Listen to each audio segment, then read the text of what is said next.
students, welcome back to channel. So we have done till the difference between business, employment and profession. So now we have to start from here classification of business activities. There are various business activities that are broadly categorized under industry and commerce.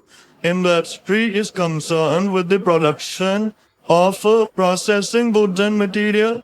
This is what for industry.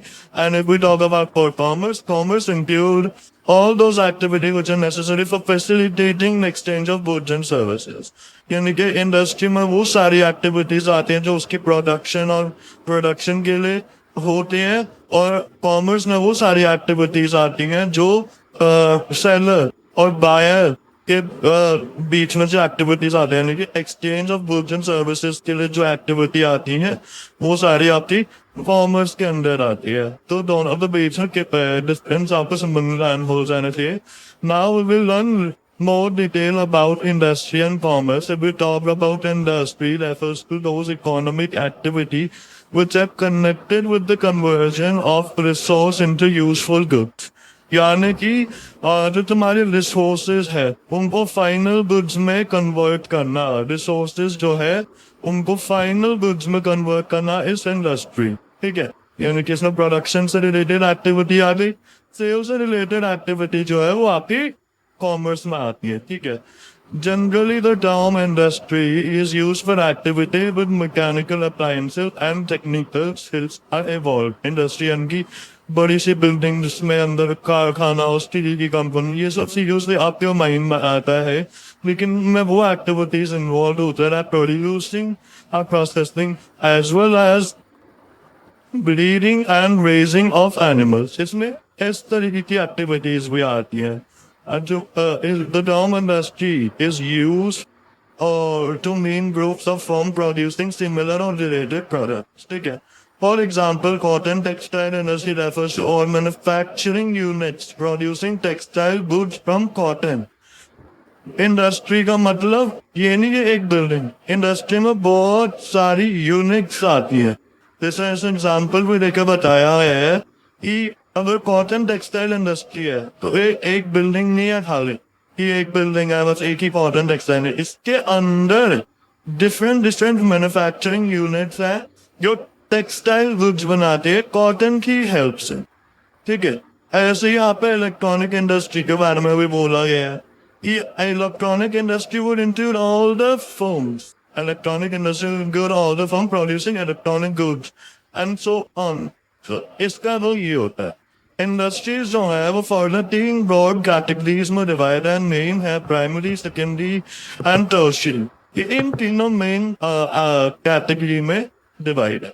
तो primary industries की बात करें तो these include all those activities which are concerned with extraction and production of natural and reproduction or development of living organism etc. ठीक है, इसमें यानी कि रिसोर्सेज को ग्राउंडली एक्सट्रैक्ट करना या रिप्रोडक्शन या development of living organism, plants, इन सब चीजों का एक्सट्रैक्शन ऑफ रिसोर्सेज सारी एक्टिविटी तो प्राइमरी इनमें आ जाती है. अगर मैं बात करूँ इसमें हमारे पास एक्सट्रैक्टिव इंडस्ट्रीज आती है. प्राइमरी इंडस्ट्रीज में भी डिवाइजन है. सबसे पहले इंडस्ट्री आती है extractive industries. These industries extract or draw products from natural resources. ये इंडस्ट्रीज वो हैं जो प्रोडक्ट्स को बनाते हैं नेचुरल रिसोर्सेज से. Some basic raw material that are mostly products of geographical, यानी कि जो धरती माता के अंदर से निकाले गए raw material product of geographical इस वजह से नेचुरल एनवायरमेंट से वो इन प्रोडक्ट्स बनाते हैं ये industry. Product of these industry are usually transferred into many usual goods by manufacturing industries. यानी कि जो आपकी ये एक्सट्रैक्टिव इंडस्ट्री है इसमें सारे रिसोर्सेज का एक्सट्रैक्ट किया जाता है नेचुरली फ्रॉम द जोग्राफिकल और नेचुरल एनवायरनमेंट. अगर मैं जेनेटिक इंडस्ट्री की बात करूँ तो इसमें वो इंडस्ट्रीज इंक्लूड होती है that engage in breeding plants and animals for the use in further production. यानी कि शीप का मैंने फार्म करा, उनको ब्रीड करा और फर्दर रिप्रोडक्शन में उनके प्रोडक्ट्स को यूज कर. Seed and nursery companies are type example of these genetic companies. ठीक है, तो मैं यहाँ पर इसको ना अंडर 9 भी कर देता हूँ. समटाइम योर पेपर में कम अब हमने प्राइमरी इंडस्ट्री पढ़ा है यहाँ पे, हमने यहाँ पे प्राइमरी इंडस्ट्री पढ़ा, इंडस्ट्री के अंदर पहला प्राइमरी इंडस्ट्री पढ़ा। अब यहाँ पर हम पढ़ेंगे सेकेंडरी इंडस्ट्री, ठीक है। Secondary industry are those which are concerned with using materials that are already be extracted from the primary sector.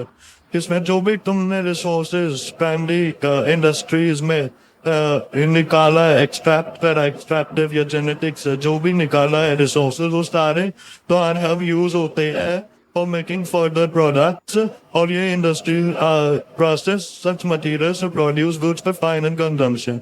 ये वो इंडस्ट्रीज है जो रॉ मटेरियल को यूज करके फाइनल गुड्स बनाती हैं, ठीक है।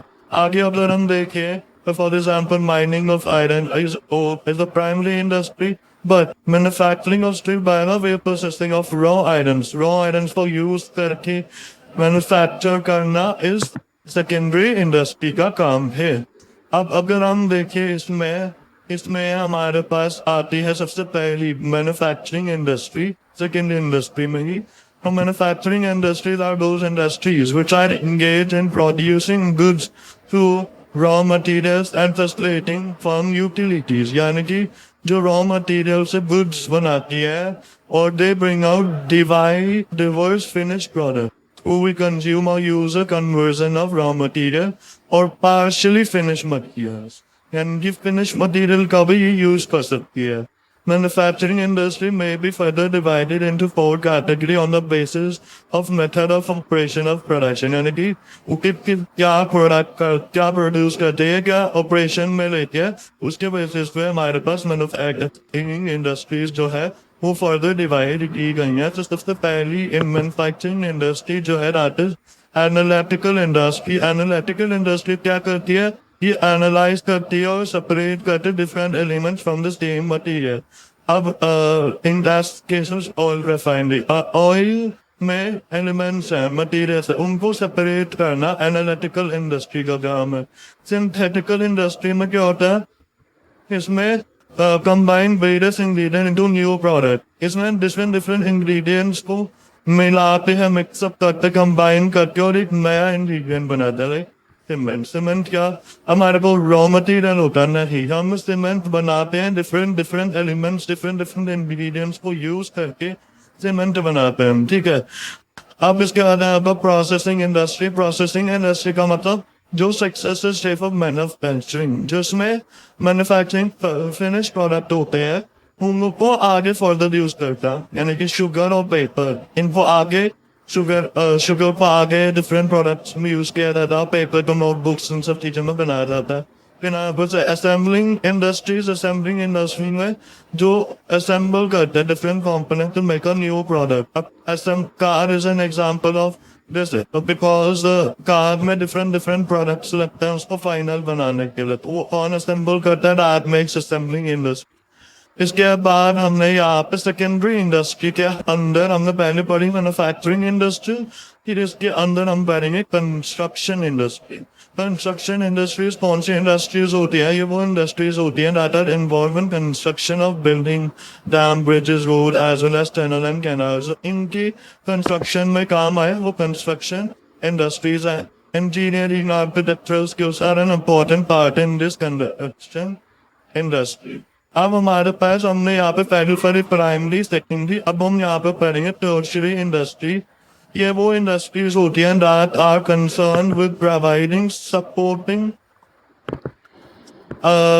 supporting services to primary and secondary industries as well as relating to the trade, यानी कि जो प्राइमरी और सेकेंडरी का एक्सपर्टीज का जरूरत होता है उनको वो चीज रॉ मटेरियल को भी प्रोवाइड करना। ट्रांसपोर्टेशन बेसिकली इसका मेन पर्पस है। सेकेंडरी से फाइनली कंज्यूमर्स है, होलसेलर, रिटेलर, उनके पास ट्रांसपोर्ट करने में हेल्प करता है।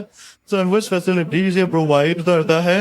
As business activities, DM may be considered a part of commerce, और इस इंडस्ट्री को हम as a part of commerce भी कह सकते हैं, because of us as auxiliaries to trade these activities as a trade, क्योंकि ये activity from buyer to seller ये प्रमोट करते हैं। इस वजह से हम इसको कॉमर्स एक्टिविटी, कॉमर्स के अंदर भी ले सकते हैं। कॉमर्स के अंदर होता क्या है, कॉमर्स का अंदर यही होता है exchange of goods and services. इसमें भी मेन इसका मोटिव यही होता है। इसमें ट्रांसपोर्टेशन आ गया, banking, insurance, air housing, communication, packaging, advertising, इसमें सारी एक्टिविटीज ये वाले इंक्लूड होते हैं। अब मैं कॉमर्स, अभी हम यहाँ पे और इंडस्ट्रीज की बात कर, हम यहाँ पे कॉमर्स की बात करते हैं। कॉमर्स में क्या होता है, टू टाइप्स की एक्टिविटी इंक्लूड होती है, ट्रेड आती है और सेकंड होता है ऑक्सिलरीज टू ट्रेड। ठीक है, ये दो एक्टिविटीज इसमें इंक्लूड होते हैं। Buying and selling of goods and services is known as trade. But it's a yes of activity that are required to facilitate the purchase of stolen goods. यानी कि बहुत सारी ऐसी एक्टिविटी होती हैं जो रिक्वायर होती है in order to facilitate purchase and sale of goods. यानी कि सेल ऑफ परचेज को प्रमोट करने के लिए जो एक्टिविटीज रिक्वायर होती है, उन एक्टिविटीज को हम सर्विसेज या ऑक्सिलरीज टू ट्रेड कहते हैं। इसमें सारी transportation, banking, insurance, communication, invitation, packaging वगैरह सारे इंक्लूड रहते हैं। यानी कि जो ये वाली आपकी एक्टिविटीज है ना, यहाँ पे जो हमने ये एक्टिविटीज की बात करी थी, ये सारी आपके ऑक्सिलरीज टू ट्रेड भी आप इनको कह सकते हो। So I am taking now commerce here include buying and selling of goods and services, trade as well as auxiliaries such as transfer, banking, etc. Commerce provide link between producer and consumer, donor link to further. It embarrass all those activities which are necessary for maintaining a free flow of goods and services. अब यहाँ पर हम ना, हमारे पास ये पूरा chart है जो हमने अभी तक पढ़ा बिजनेस एक्टिविटी में, कि बिजनेस जो होता है वो दो तरीके का होता है, इंडस्ट्री हो गया और एक हो गया कॉमर्स। इंडस्ट्री में हमारा primary industry, secondary industry and tertiary industry. Primary में हमने बड़ा एक्सट्रैक्टिव इंडस्ट्रीज और एक हो गया जेनेटिक इंडस्ट्रीज। सेकेंडरी में हमने बड़ा मैन्युफैक्चरिंग इंडस्ट्रीज और इसमें बड़ा कंस्ट्रक्शन इंडस्ट्रीज। मैन्युफैक्चरिंग में भी हमने चार तरीके की पढ़ी, analytical, synthetical, processing and assembling. फिर हमने कॉमर्स से जब पढ़ा तो हमने दो चीजें पढ़ी, ट्रेड और ऑक्सिलरीज टू ट्रेड। और ट्रेड भी दो तरीके की होती है, इंटरनल ट्रेड जो विद इन द कंट्री होती है और एक्सटर्नल ट्रेड जो आउटसाइड द कंट्री होती है, आउटसाइड द कंट्री होते। तो इसमें विद इन दी हो गया तो इम्पोर्ट एक्सपोर्ट, तो इसमें नहीं आएगा, वो एक्सटर्नल ट्रेड में आएगा। और एंट्री पोर्ट भी आता है। और अगर इंटरनल के वक्त इसमें होलसेलर आ गए और रिटेलर आ गए। Auxiliaries to trade मतलब जो एक्टिविटी इन्वॉल्व होती है फॉर प्रोडक्शन एंड सेल, यानी कि sale of goods and services ना, वो सारी, यानी कि transportation, warehousing, insurance, banking, finance and advertisement, इसमें ये सारी एक्टिविटीज इन्वॉल्व होती है। अब ये एक्टिविटीज इन्वॉल्व, ये कॉमर्स का ही फर्दर पार्ट यहाँ पे चल रहा है। ठीक है, अब these activities involve in removal of hindrances and the process of exchange are included in commerce. ये सारी एक्टिविटीज कौन सी, वेयर हाउसिंग, ट्रांसपोर्टेशन, और आपका ये हो गया इंश्योरेंस, बैंकिंग, इंश्योरेंस और ये एडवर्टाइजिंग, सारी एक्टिविटीज में इन्वॉल्व होती है। तो हिंड्रेंसेस में भी और वो हिंड्रेंसेस कैसी कैसी हो सकते हैं, डीइंग may be a person, place, time, risk, finance etcetera. पैसे की जरूरत, पैसा प्रॉपर वर्कर नहीं है, पैसा प्लीज नहीं है, वेयर हाउसिंग के लिए टाइम नहीं है, रिस्क बहुत ज्यादा है। Hindrances, अब हम different hindrances पढ़ेंगे। अब hindrances तो पढ़ना मेरे को different, तो I will change my no. अगर मैं बात करूँ, hindrance of person is removed by prayer, maybe making goods available to the customer from the processing ownership producer.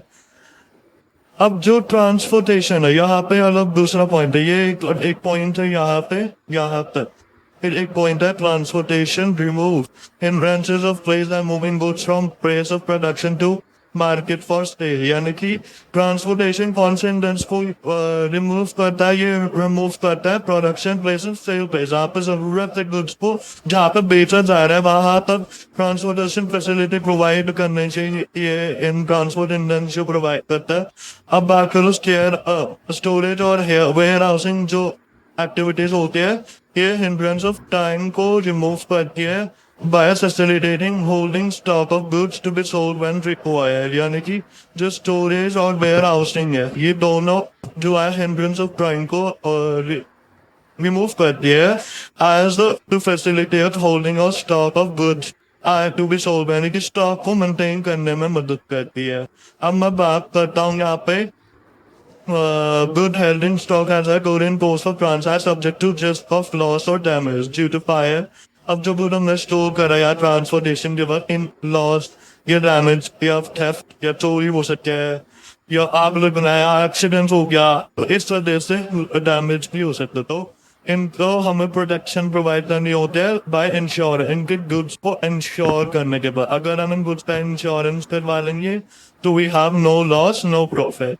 ठीक है, हमारा जितना मतलब जो नुकसान हुआ हमें वो सारा वापस मिल जाता है।